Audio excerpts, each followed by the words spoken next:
హైదరాబాద్ లో minor బాలికల్ని trap చేసి మోసాలు చేస్తున్న కీచకుల్ని అరెస్ట్ చేశారు పోలీసులు. ఆ బ్రేకింగ్ మనం చూస్తున్నాం. ఇన్స్టాలో అమ్మాయిల్ని ట్రాప్ చేయడం, బ్లాక్ మెయిల్ చేయడం, ఇది అర్జున్ పని.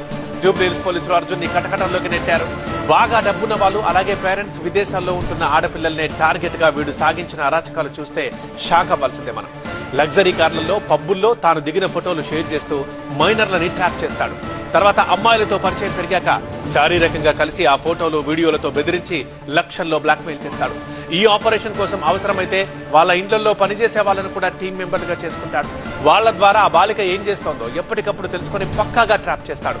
ఇటీవలే ఓ పారిశ్రామికవేత్త కూతుర్ని ఇలాగే టార్గెట్ చేసి దొరికాడు అర్జున్. ఆ ఇంటి డ్రైవర్ సాయంతోనే బాలిక ఇంటికి అర్జున్ వెళ్లినట్లు గుర్తించారు. ఆ అమ్మాయి అర్జున్ తో మాట్లాడడానికి డ్రైవర్ ఫోన్ ఉపయోగించేది. ఇది సాకుగా తీసుకుని డ్రైవర్ భార్య, అర్జున్ ఇద్దరు ఆ బాలికను బెదిరించారు. డబ్బులు ఇవ్వాలని ఇంకా ఒత్తిడి చేయడంతో తన ఇంట్లోంచి తండ్రికి తెలియకుండా అప్పటికే 30 లక్షల దాకా తెచ్చి ఇద్దరికి ఇచ్చింది బాలిక. ఈ కేసులోనే ఇప్పుడు వీడు అరెస్ట్ అయ్యాడు.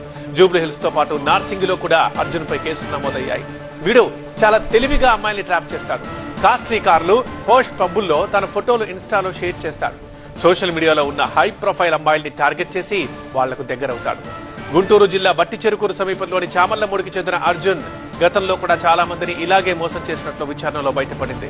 జూబ్లీహిల్స్ లోని పెద్ద పెద్ద వాళ్ల ఇళ్లలో పనిచేసే వాచ్మెన్లు, వంట మనుషులు, డ్రైవర్లు లాంటి వాళ్లతో ఫ్రెండ్షిప్ చేసుకుని అక్కడి పరిస్థితులు, ఇంట్లో పిల్లల వివరాలు తెలుసుకుని అర్జున్ మోసం చేస్తున్నట్లు పోలీసులు చెప్తున్నారు.